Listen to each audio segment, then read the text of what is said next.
Good morning to all the children who normally come to Children's Liturgy here every Sunday. A very happy Easter to you. I hope you've had a nice morning and have had lots of chocolate eggs and haven't made yourselves too sick from eating chocolate.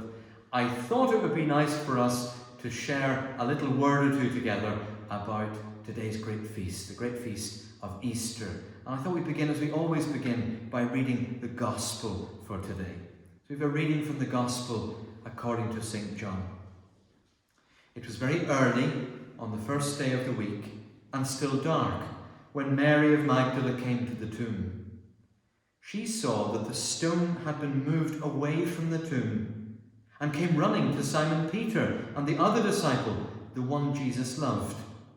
"They have taken away the Lord out of the tomb," she said, "and we don't know where they have put him." So Peter set out with the other disciple to go to the tomb. They ran together, but the other disciple, running faster than Peter, reached the tomb first and bent down and saw the linen cloths lying on the ground, but did not go in. Simon Peter, who was following, now came up, went right into the tomb, saw the linen cloths on the ground, and also the cloth that had been rolled up, that had been on his head. This was not with the other linen cloths, but rolled up in a place by itself. Then the other disciple, who had reached the tomb first, also went in. He saw and believed. Now, I like that beginning of the Gospel, and I hope you do too, because it shows the real excitement that the disciples feel when discovering something very strange has happened. If you imagine any time you have been excited, perhaps this morning excited at the thought of all those chocolate eggs, you can imagine, I think, a little bit what the Marys, Mary of Magdala, Mary the wife of Clopas, and Simon Peter and the Apostle John felt when they discovered this news, the news that the Lord is not dead. He's not in the tomb. I quite like the fact that Simon Peter takes off straight away, zoom, straight to the tomb, and John, who's obviously much younger than Simon Peter, still outruns him, gets there before him. But John's a little bit nervous. Do you notice? John gets to the tomb first but waits. Simon Peter is a bit like a bull in a china shop. He doesn't wait. He knocks John out of the way, goes straight into the tomb, and discovers, well, just the linen cloths. Our Lord is not there. Now you might say, Brother Benedict, wait a moment, what's all this about linen cloths? I mean, someone could have stolen the body and left the linen cloths, but it's quite a mystery really, because if you imagine the amount of linen cloths, those great big lengths of linen that wrapped our Lord's body, it'd be very hard to escape from those. It'd be very hard to unwind him from those cloths in the very small little tomb.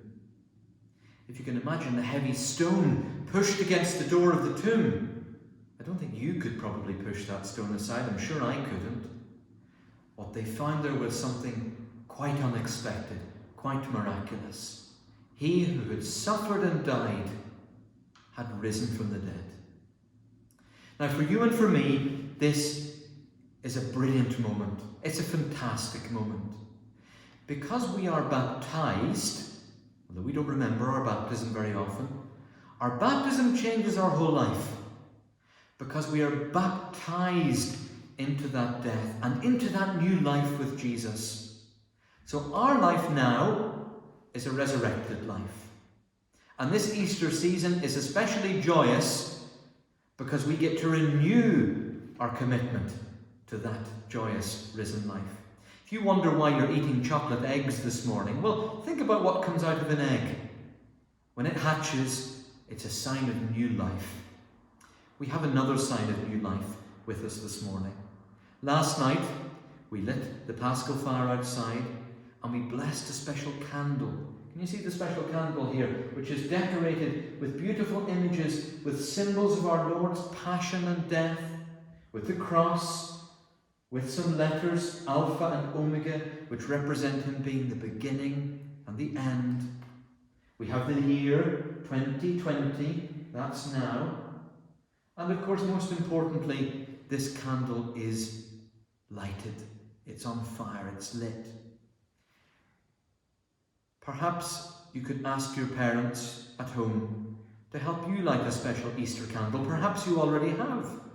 Perhaps you could burn it at home during the next week as a reminder that we carry in our hearts the light of the risen Christ.